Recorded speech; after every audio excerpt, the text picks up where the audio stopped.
performances of some very talented people. And I said, we're going to get him to work for us. And then I said I was going to put him in. So the bombers go in, they entomb a lot of this enriched uranium. Yeah. At this point, do you need a deal with Iran to go get it? Or have you thought about just a covert, daring, send in the SEALs, send in the Rangers? But I didn't want to be Jimmy Carter, you know. I didn't feel like being Jimmy Carter. So that's off the table. We did. Well, we thought about it right at the very beginning, before we did what we did, before we destroyed their entire military. We thought about it, and I didn't want to be in a position where you had, to get there. It's not like Venezuela. Like you go in, you're there for a matter of minutes, and you're out, and everybody's waving goodbye as you take off, and you brought the cargo back. This is different. You'd have to be there for 2 weeks. You'd need massive equipment. You'd have to airlift the equipment in. You're in a war zone.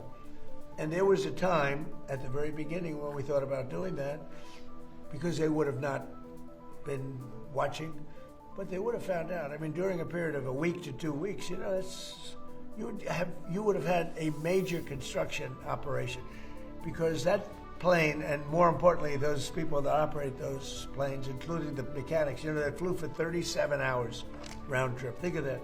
And the tankers that refilled them 4 times, and what an operation it was. Amazing. And but we would have been, Peter, we would have been there for a period of from a week to 2 weeks. We would have gotten it. But I said, I don't like the idea of that. All of a sudden they, pinpoint, they still had missiles left. That means they would pinpoint you and just keep lobbing them in until one gets through, and people would have gotten killed. So I didn't like it. We could get it right now. I don't think they could stop us if we wanted, but there's no reason to. It's entombed. You use a good word. It's entombed. Frankly, probably, and there's another one also. Could be 10. And we've heard you want to meet with the new Ayatollah, the new supreme leader. I don't want to meet, but if I did meet, I'd be honored to meet him. I'd like to see if we make a deal. But if we make a deal, it's possible that I would meet him. I'd be okay with it. Did that happen here in the U.S.? White House? Oh, I don't know, Peter. I haven't really heard too much about it. I didn't suggest it, but some people have suggested it. If it happened, it would happen. I'd be respectful. I mean, he was fine as far as I was concerned. We've done a good job. As far as Iran's concerned, you're going to find out what the deal is. But the main parts of the deal is they can't have a nuclear weapon. The Strait will open immediately. It's going to open immediately.